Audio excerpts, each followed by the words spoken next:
Time now for Mr. Keen, tracer of lost persons.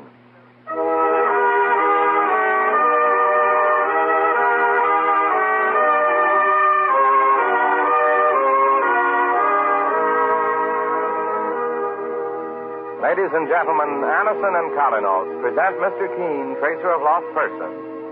One of the most famous characters of American fiction in one of radio's most thrilling dramas. Tonight and every Thursday at the same time, the famous old investigator takes from his file and brings to us one of his most celebrated missing persons cases. Tonight's case is entitled The Country Club Murder Case.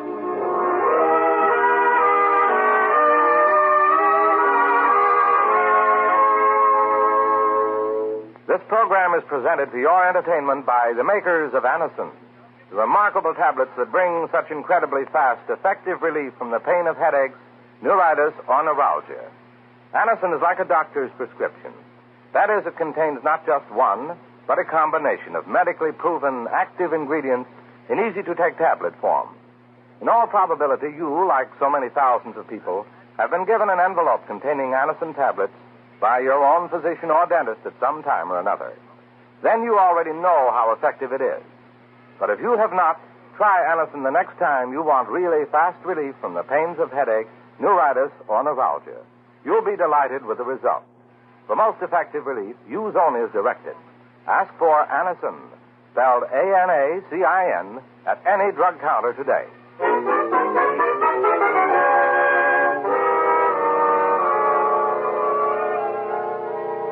Now for Mr. Keen and the Country Club Murder Case. Our scene opens at a fashionable country club in Westchester. A spring dance is in progress, and as the couples in evening clothes enjoy themselves in the main ballroom of the club, two young people emerge from the dance floor and pause momentarily on the terrace overlooking the grounds. Arlene, this is the first chance I've had to see you alone in nearly a week. I've missed you, Alan. Oh, darling. Oh, not here. We'll be seen. I'll go around and get the car. We'll take a drive. All right, Alan. You wait for me here, Arlene. I'll be back in 2 minutes. What a beautiful spring evening. Oh, I didn't know you... What are you doing? Get your hands from my throat. No! Don't kill me. No!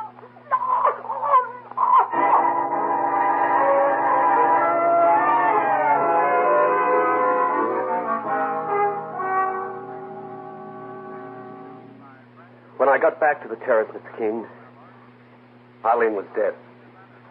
She'd been strangled. And that was only a few minutes after you left her, Mr. Rogers? Yes, Mr. Keen. Saints preserve us, but you mean to say that no one in the ballroom saw it happen? And that they were all that close? Yes, Mr. Rogers. I'm just as puzzled about that as my partner, Mike Clancy. Well, it's true that Arlene was near the dances, Mr. Keen, but I'd closed the terrace door when we left the ballroom. And it was all over so quickly, no one even knew what happened until I found Arlene's body. I suppose the police questioned everyone who attended that country club dance? Yes, Mr. Keen, but no one was held. The murder's a complete mystery. Tell me a little bit more about yourself and your relationship with Arlene Graham. Well, there's very little to tell. I was very much in love with her, and she with me, I believe.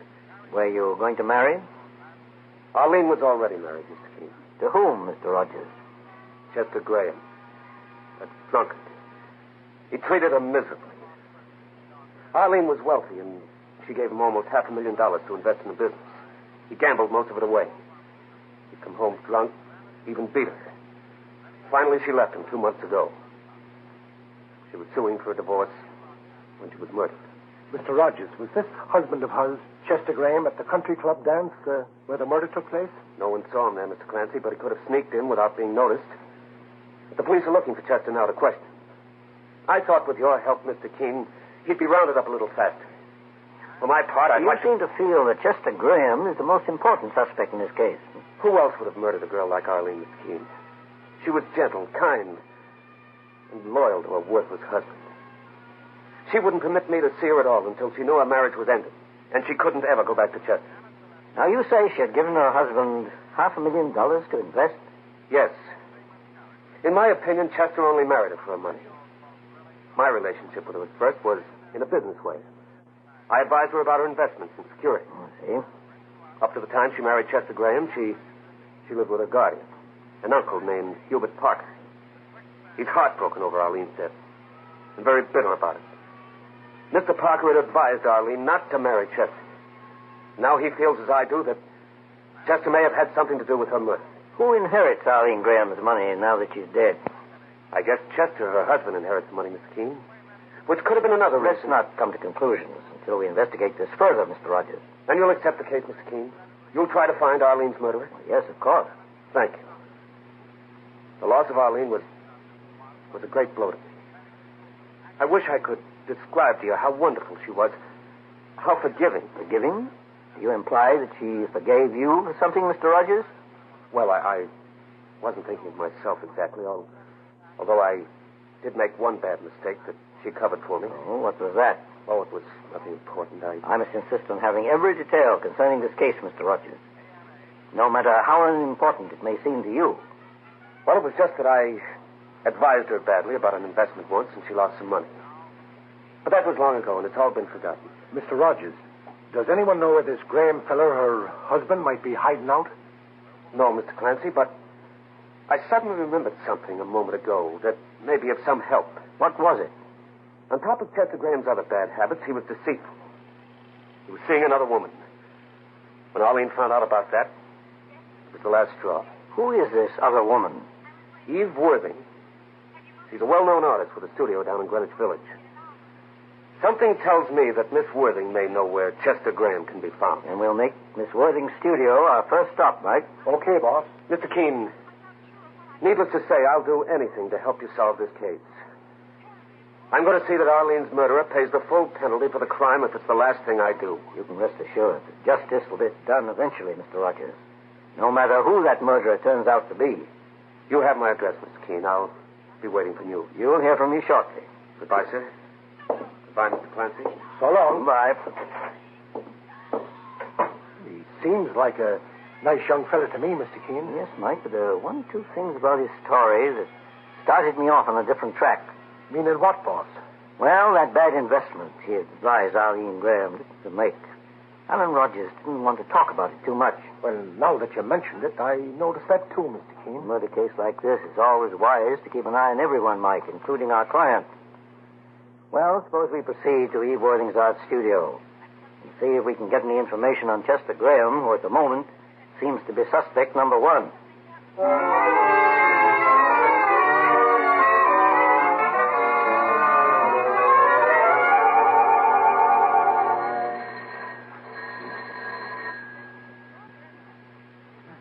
The building superintendent downstairs said that Miss Worthing was in her studio apartment, Mr. Keene. But she doesn't answer her doorbell, Mike. Try ringing again.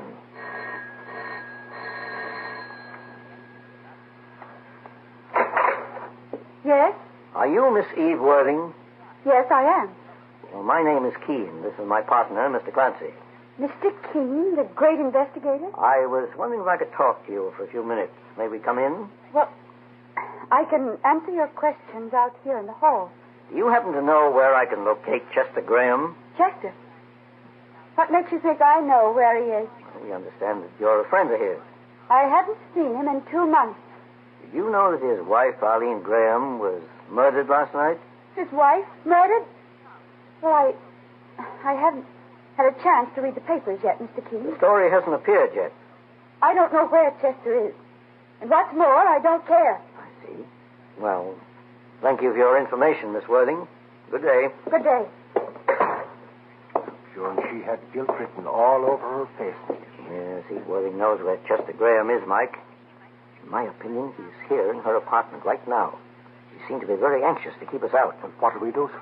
Come over here to the end of the hall, Mike. This seems to be the service entrance to the apartment.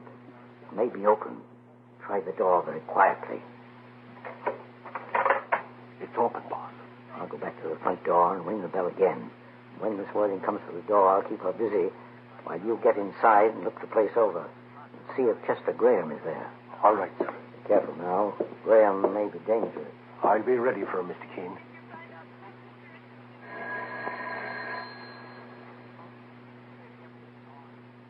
What is it now, Mr. Keene? Oh, there's just one more piece of information I thought you might be able to give me.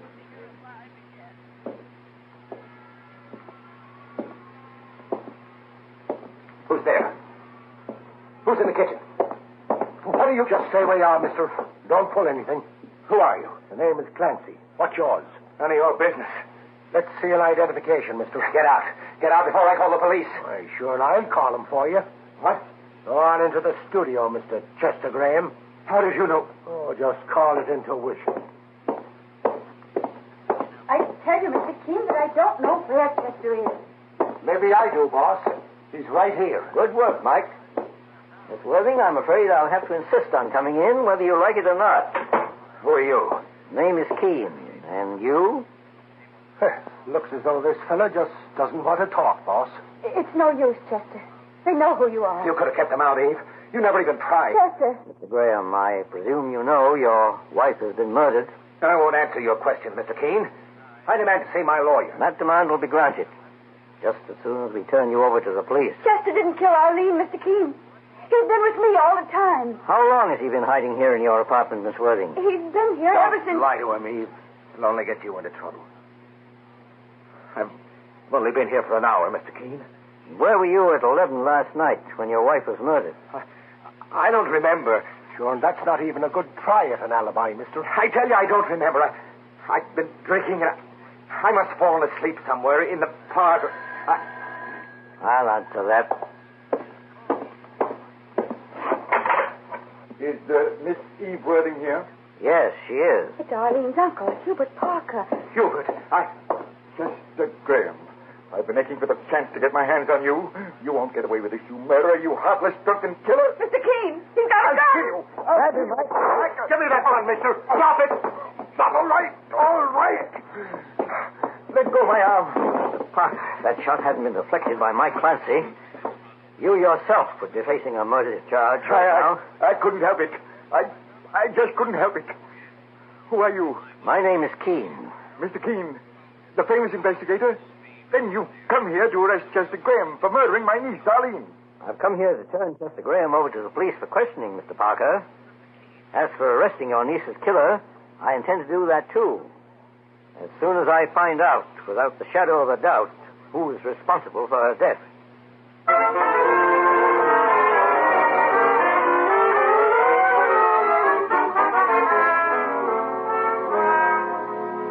In just a moment, we'll return to Mr. Keene and the Country Club murder case. Meanwhile, stop tooth decay and unpleasing breath.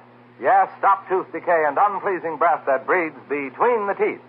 Use Colonos toothpaste with dental floss action. Your dentist will tell you, brush your teeth after meals to stop decay. Clean those cracks and crevices deep between your teeth to guard against unpleasing breath. Now, Colonos gives you dental floss action. That is, sends thousands of active cleansing bubbles to help dislodge bits of food that can cause unpleasing breath. What's more, foamy, refreshing Colonos brightens teeth by removing ordinary yellow surface stains. Help stop tooth decay. Get Colonos toothpaste with dental floss action today.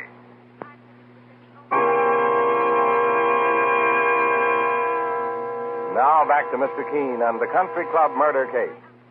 Mr. Keene, the famous investigator, and his partner, Mike Clancy, are investigating the murder of lovely, wealthy young Arlene Graham, who was strangled during a dance at a fashionable country club.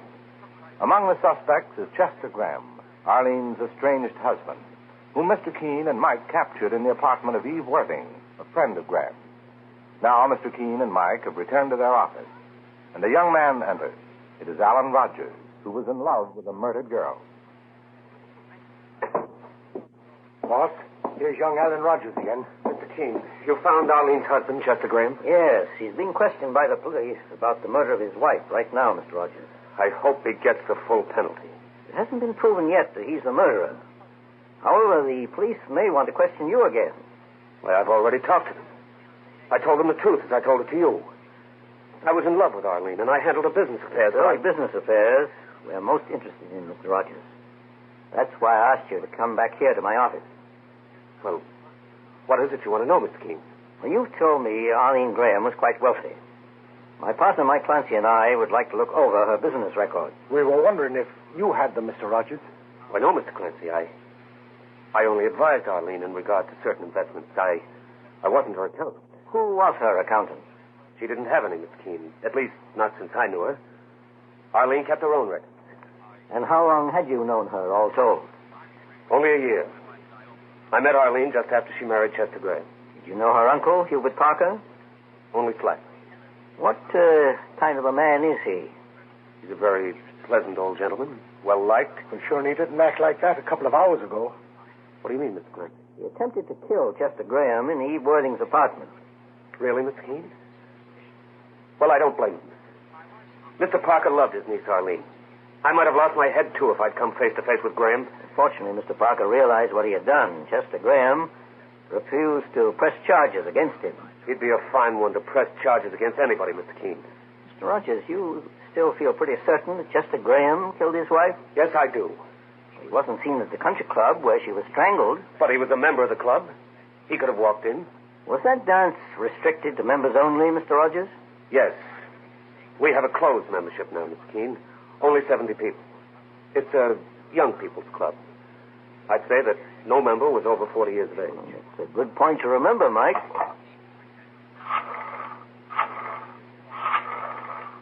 Who are you calling, Mr. Keene? Hubert Parker. We're going to search Arlene's home for possible clues.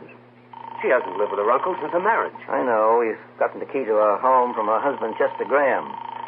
But there was something I wanted to ask Mr. Hello? Oh, Mr. Parker? Yes. This is Mr. Keene. Oh, I meant to thank you, Mr. Keene, for the way you handled my stupid outburst with Chester Graham. You saved me a lot of grief by interfering. Well, Mr. Parker, I called to ask you something about your niece, Arlene. Well? Did she ever have a professional accountant to handle her business affairs? No, not that I know of, Mr. Keene. Who handled her finances while she was your ward? I did, with her permission, of course. But there was never any need for an accountant. All Arlene's investments had been made by her father before his death, and she merely received income on her stocks and bonds. I see. Well, perhaps I'll learn a little more when I go over her business affairs. Thank you for your help, Mr. Parker. What about Arlene's husband, Chester Graham? I trust the police will keep him under arrest. Well, they probably will until the case is closed. Goodbye, Mr. Parker. Goodbye, Mr. Keene. Right, Mike. Let's get started. Right, boss. Oh, Mr. Rogers, Yes, Mr. Keene. did you tell the police about the bad investments you made for Arlene Graham and the money she lost through them? No. And I see now that was a mistake. Do you want me to report them? Yes. Meanwhile, I have a feeling that a clue to Arlene Graham's murder may be found inside her own home. And if it's there, Mike and I intend to find it.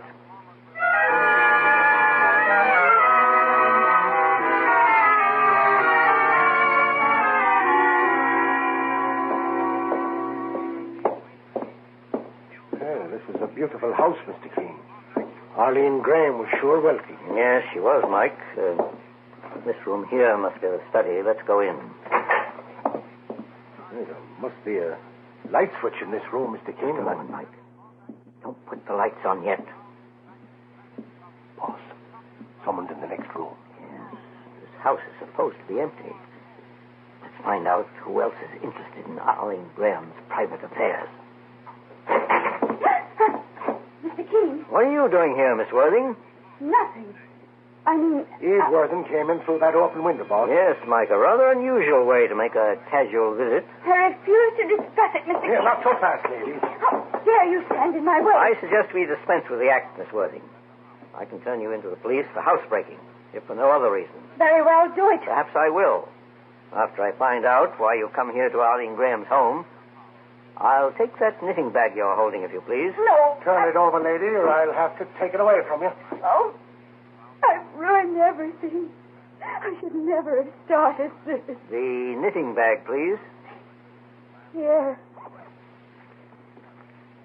Mr. Keene, it's stuffed with checks. Cancel checks, Mike. Let's look them over. Several of these checks appear to be forgeries. signatures don't match Arlene Graham's signatures on the others. Chester didn't kill Arlene, Mr. King. He may have forged her name on those checks, but he needed money desperately. Is that why you came for these checks, Miss Worthing? To protect Arlene's husband, Chester Graham? Yes. How did you know about these forgeries? Arlene told me. She did? Yes. Just before she was murdered, she phoned me and asked me where Chester was. She hadn't seen him since their separation. Then she said her name had been forged on several checks for over $50,000. She suspected that her husband was guilty? Yes. Someone's at the front door, Mike. See who it is. Okay, sir. Well, Miss Worthing, this not only puts Chester Graham in a more serious position, but you as well. What do you mean, Mr. King? You admit you're in love with Chester Graham, don't you? I don't admit anything. You must be in love with him. Or you wouldn't have tried to hide him or get hold of these forged checks to defend him. Well, suppose I did love Chester. And suppose after he left his wife, Arlene, he wanted to return to her again. Suppose you became so insanely jealous of Arlene Graham that you... That I murdered her? Is that what you were going to say, Mr. King? Well, it's not true, and you can't prove it is. Mr. King, Mr. Parker's here. Well, bring him in, Mike. Hubert Parker? Arlene's uncle? Yes. Why, I believe I've met Miss Worthing before, Mr. King. When, Mr. Parker? You mean before you came to her studio a few hours ago? Yes, before my niece Arlene was married. This woman was Arlene's social secretary. It's very interesting. You're all against me. Well, do what you like. I don't care. Mike, take Miss Worthing into the next room. She's becoming hysterical. You better come along. I won't let you set Chester to me like the care. We're both innocent. Both of us. Take it easy. I came here to speak to you, Mr. King. After you phoned, I was suddenly reminded of something that may be important. Oh, what was it, Mr. Parker? The last time I spoke to my niece Arlene, just before she was murdered, she said something about missing money. She referred to her husband, Chester Graham, and told me that she'd give me more details after she'd thoroughly checked through her bank statement. Did she mention anything about forged checks, Mr. Parker? No, not that I remember. You see, I've just discovered these canceled checks of Arlene's, and several of them appear to be forgeries. Then that was it, Mr. King. Her husband, Chester Graham, had forged her name in order to get money. Now, there's no doubt about it. Chester Graham murdered my niece to cover up his forgery. There's only one clue that's missing, Mr. Parker.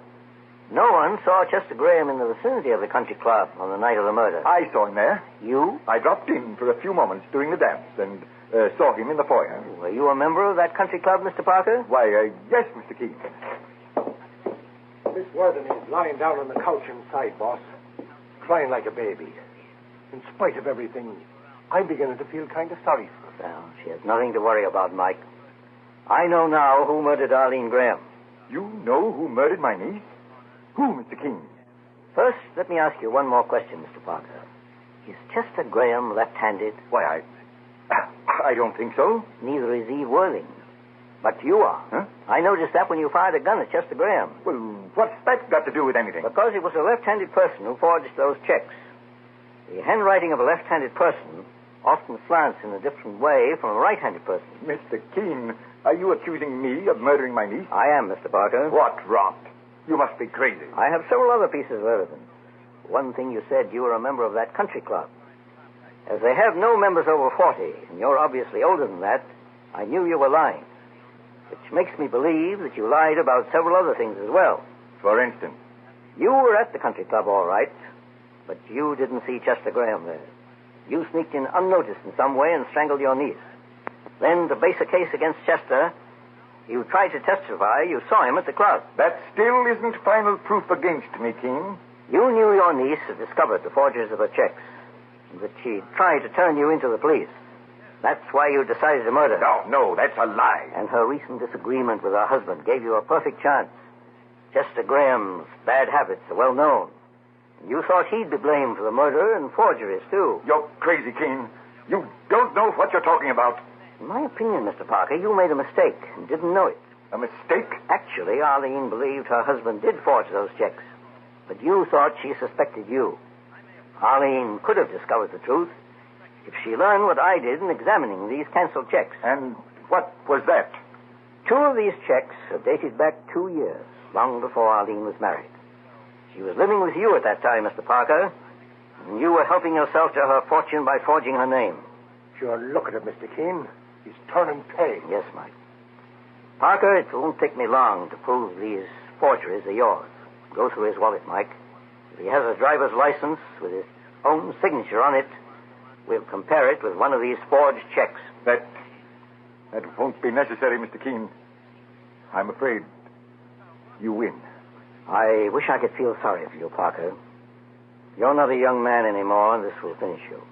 But I have no sympathy with murder. A man who takes a human life for his own selfish profit deserves to feel the full impact of the law. And that's just what you're heading for now.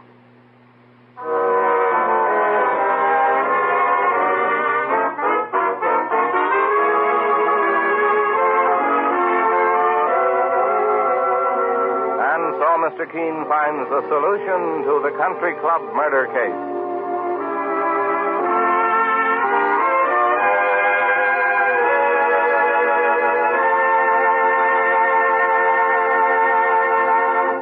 The next time you're suffering from the pains of headache, neuritis, or neuralgia, try Anacin.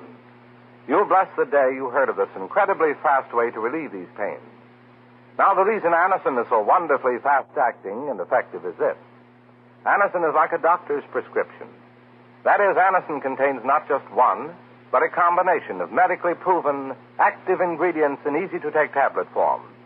Thousands of people have received envelopes containing Anacin tablets from their own dentist or physician, and in this way have discovered the incredibly fast relief Anacin brings from pain of headache, neuritis, or neuralgia.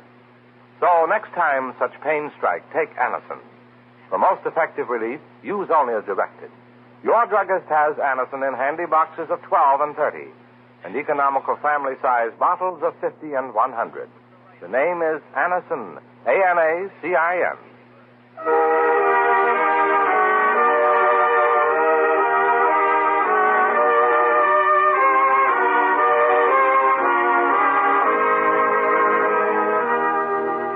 Mr. Keene, Tracer of Lost Persons, is based on the novel Mr. Keene. The radio sequel is originated and produced by Frank and Ann Hummert. Dialogue by Lawrence Clee. Bennett Kilpack plays Mr. Keene. It is on the air every Thursday at this time. Don't miss Mr. Keene next Thursday when the kindly old tracer turns to the case of the woman who married a murderer.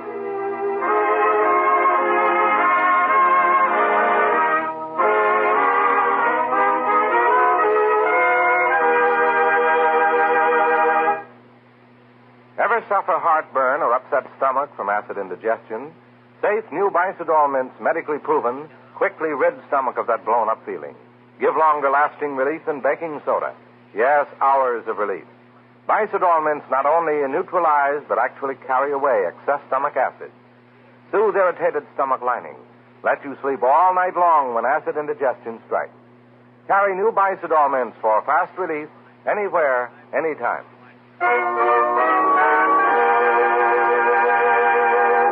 Mr. Keene, Tracer of Lost Persons, will be on the air next Thursday at the same time. This is Larry Elliott saying goodbye for Mr. Keene and the Whitehall Pharmaceutical Company, makers of Anacin and Colinos and many other dependable high-quality drug products. This is CBS, the Columbia Broadcasting System.